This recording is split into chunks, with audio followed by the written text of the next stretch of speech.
శుక్రవారపు లక్ష్మి రావమ్మ హరితో భక్తి శ్రద్ధలతోను పూజింతుమమ్మ.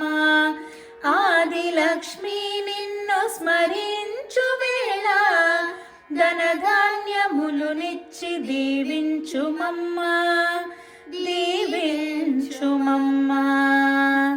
చక్కని వెలుగులో నిన్ను చూతుమమ్మ, దేవి లక్ష్మి నిన్ను అర్చింతుమమ్మ. చల్లని తల్లివే రావే శ్రీలక్ష్మి, కరుణతో నన్నేలు దేవి వరలక్ష్మి, దేవి వరలక్ష్మి. పండ్లు పూలు పాలు నైవేద్యములను ఆరగించవే తల్లి శ్రీ మహాలక్ష్మి. మంగళహారతులు గైకొనవే దేవి, కరుణించు రక్షించు వరలక్ష్మి దేవి, వరలక్ష్మి దేవి.